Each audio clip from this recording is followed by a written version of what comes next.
Bom, pelo fato da gente lidar aí com eventos futuros, eu entendo que a escatologia é uma área difícil de interpretar e compreender, pelo menos particularmente para mim, tem algumas coisas que eu nunca tive uma posição muito definida, né. E lógico, isso causa divergências de interpretações em variados pastores e teólogos. Como que a gente consegue lidar com as divergências e interpretações variadas sobre esses eventos? E de uma maneira geral, para você, quais são as principais dificuldades que você acredita que surgem ao interpretar os eventos escatológicos descritos na Bíblia? Quais são os principais pontos de discordância? Ok. Bom, primeiro, assim, eu gosto de dizer, não que a escatologia esteja conectada só com Apocalipse, mas Apocalipse é pano de fundo. Uhum, Claro que é o nosso texto base. uhum, Ah, mas, assim, o livro mesmo de Apocalipse é o livro mais mal interpretado da história da igreja. sim. Primeiro que ele tem uma linguagem simbólica, uma literatura diferente das outras literaturas que a gente tem na escritura. Uhum, Eu não sei se os caros telespectadores aqui têm esse uhum, conhecimento, mas nós temos estilos literários diferentes na escritura. E uhum, a literatura apocalíptica, ela é muito particular, né? Então, uhum, uh, é por conta dessa simbologia toda que há lá, de você não ler aquilo de maneira literal na maior parte do texto, você não pode uhum, encarar todo o texto de Apocalipse ou a maior parte dele de maneira literal, porque uhum, senão você vai criar monstros, né, uhum, fantasmas. uhum, E essa dificuldade na interpretação do texto de Apocalipse, ela causa interpretações equivocadas acerca de algumas questões escatológicas que são uhum, muito caras, muito importantes. Algumas são bem insignificantes, né, assim, no sentido geral, elas são interessantes, mas são com pouca significância. uhum, Como a questão, por exemplo, eu cito aqui uma que é importante para mim, mas ela não tem significância em termos salvíficos ou etc. Que é o caso do Novo Céu e Nova Terra, da continuidade uhum, da família no Novo Céu e Nova Terra. Há uma uhum, divergência entre alguns teólogos reformados, né? Há aqueles que acham que a família não vai existir, que casamento não uhum, vai existir, e há aqueles que acham que sim, a uhum, família foi projeto de Deus, está lá uhum, em Gênesis antes da queda, e portanto na restauração a família vai continuar existindo no Novo Céu e Nova uhum, Terra. Eu inclusive uhum, penso dessa maneira. Isso daí tem pouca importância, mas uhum, há essas pequenas divergências. Mas há divergências que são maiores. E aí nós achamos que há um consenso, uma homogeneidade dentro da igreja presbiteriana, uhum, a qual nós fazemos parte, quanto à questão do milênio, por exemplo. uhum, A gente olha para os 1000 anos de Apocalipse. Eu agora estou na fase de confecção da monografia do mestrado, que eu faço um mestrado aí no nosso centro de pós-graduação Andrew Jumper, ali no uhum. Mackenzie, em Campinas, não, em São Paulo, São tá? Paulo. Em Uhum, Genópolis ali. Então eu estou na fase final, fiz o último módulo agora há 3 semanas, 2 semanas, e estou confeccionando aí a monografia.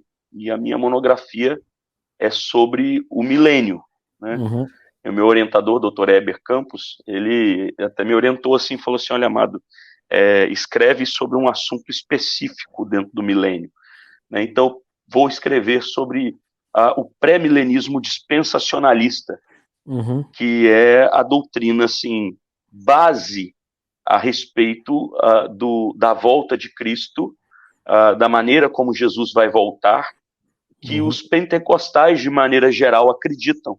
uhum, Que muitos, ou se não, grande parte dos arminianos acreditam, que eu acho também que adventistas pensam assim, uhum, né, que é essa escatologia estar dividida em 7 dispensações, uhum, e no final Jesus no final ele vem uhum, até as nuvens e ele promove, vou fazer só um resumo, ele promove ali o uhum, arrebatamento secreto do Uhum. povo dele, da igreja.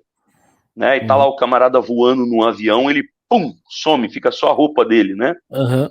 Ninguém vê Jesus voltando, ele volta só nas nuvens. Uhum. Arrebata de maneira secreta o povo, né?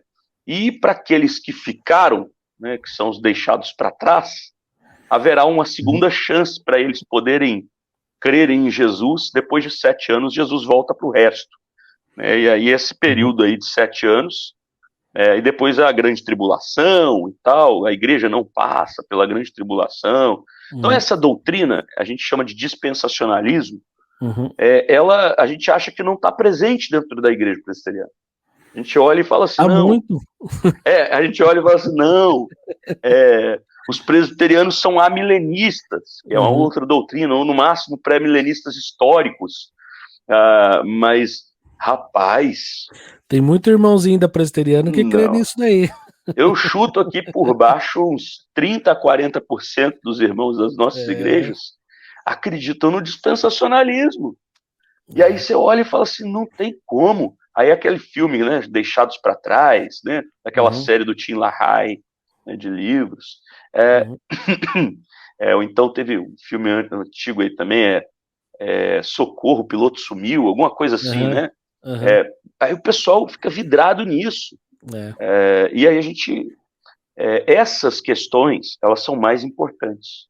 Essas eu Uhum. julgo elas, assim, mais cruciais, Uhum. porque o ensino equivocado, como o dispensacionalismo, ele traz interpretações terríveis acerca Uhum. de textos da Bíblia que não fazem sentido nenhum. É. Mas É, aí, por que é essa controvérsia, vamos dizer assim, no caso da gente, né, presbiteriano, reformado e tal, por que a gente tem essa controvérsia dentro do nosso, vamos dizer assim, arraial? A gente ensina entendi. pouco, mas aqueles que deveriam ensinar, pastores, teólogos, também divergem entre si. Porque pela membresia a gente sabe que muitos deles realmente acreditam nisso, mas há dentro, vamos dizer assim, do corpo da liderança da igreja também essa divergência? Olha, Daniel, eu confesso para você que eu tenho me surpreendido nesses. Depois de ordenado, né? Uhum. Esse é meu 6º ano de ministério depois de ordenado. Uhum. Comecei a jornada em 2013, quando evangelista. Né, depois, então Uhum. eu comecei o ministério como evangelista, fui Uhum. seminarista. A gente já está em 10 anos aí nessa Uhum. Sim. caminhada, né? Mais de 10 anos. Ah, e eu tenho me surpreendido muito, porque eu tenho observado isso daí. Uhum. As nossas igrejas, de maneira geral, uma parte dos irmãos, eles têm muita dificuldade com algumas doutrinas básicas, Uhum. como crer no dispensacionalismo, por exemplo. Uhum. E eu conversando com colegas, assim, até com professores, e a gente fica às vezes discutindo por que isso acontece, né? Será que Uhum. os nossos irmãos eles não tinham acesso a essas informações? Então eu Uhum. comecei a perceber assim algumas razões. Talvez eu esteja equivocado, só uma Uhum. percepção. Uhum. Nós temos um boom de literatura reformada de qualidade, principalmente Uhum. da reformada, de cunho reformado calvinista holandês, Uhum. chegando no Brasil nos últimos 20 anos. Então a gente tem um boom dessa literatura, principalmente nos últimos 10 anos aí, um negócio absurdamente com Uhum. e-book, com tudo. Então o acesso a essa boa literatura, É. principalmente em português, Uhum. ele é recente. Uhum. Porque vamos combinar, a maior parte dos pastores que eu conheço, a maior Uhum. parte dos pastores que eu conheço, eles têm uma certa dificuldade em ler em inglês. Uhum. Sim. Quiçá, não, ainda mais Eu diria que a grande em, maioria. né, assim, então, e muita coisa nem estava em inglês ainda, É. a grande Uhum. maioria, com certeza. Então eu acho que alguns irmãos, no passado, pela essa carência de material, Uhum. eles acabavam se furtando de ensinar determinadas coisas. Uhum. Preferiam não tocar no assunto. Não é que ensinavam errado. Alguns podiam ensinar errado e tal. Eu corro esse risco também.